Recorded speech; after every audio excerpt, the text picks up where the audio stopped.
Abraham and God talk about Sodom and Gomorrah.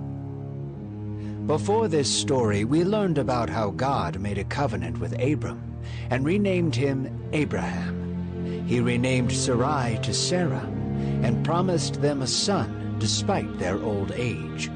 Even in doubt, insecurity, and disobedience, God continues to make promises to Abraham's family. Now we revisit the evil cities of Sodom and Gomorrah, as God is about to judge those within the city, and Abraham intervenes, inspired by the book of Genesis. Under the shade of the trees in Mamre, in the heat of the day, the Lord appeared near Abraham's tent. Only this time he did not come as he usually did. Abraham was visited by 3 strangers, seemingly divine in nature, and one among them spoke as the Lord. Abraham bowed to them, knowing that this was not a usual thing.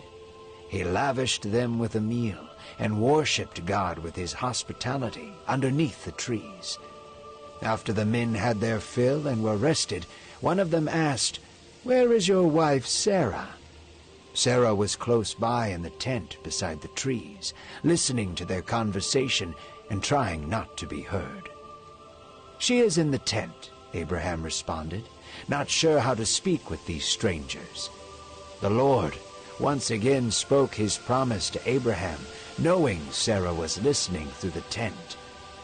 "When I return to you about this time next year, your wife shall have a son." A faint laugh could be heard from the tent. Sarah, an old woman far past her childbearing years, could not fathom such a notion. The idea of 2 people nearly 100 years old even having normal sex was a laughable idea. "After I am worn out and my husband is old, shall I even have pleasure?" Sarah chuckled to herself. God, hearing this, turned to Abraham and asked, "Why does Sarah doubt that she can have a child at her age? Let me ask you this. Is anything impossible for the Lord? Is anything too hard for the Creator of the stars and the mender of all things broken? Listen again. About this time next year I will return to you, and Sarah shall have a son." Sarah, now found out for her silent chuckling, denied ever having laughed or doubted. With a kind grin, as a loving father looks at his child who was caught sneaking around, said, "Yes, you did." And then the 3 strangers began their descent towards Sodom and Gomorrah. Abraham walked with them to send them on their way. The 3 were speaking among themselves, and the Lord said, "Shall I hide from Abraham what I am about to do? Abraham will become a great and mighty nation, established by me.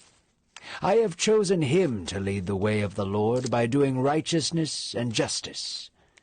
So God turned to Abraham honestly and spoke plainly.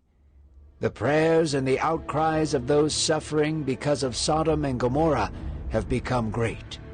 They are a people corrupted and poisoned by selfishness, and their sins are grave. I am going down to observe them and measure them according to their deeds. If they are truly as sinful as reported, I will know. As the Lord and Abraham were talking, the 2 other strangers began their descent into Sodom. Whether Abraham was aware of it or not, a compassionate and curious heart came upon him. He inquired to the Lord, asking, "Will you wipe out the righteous with the wicked? Suppose there are 50 righteous people in the city. Will you then destroy the place and not spare it for the 50 righteous who are in it?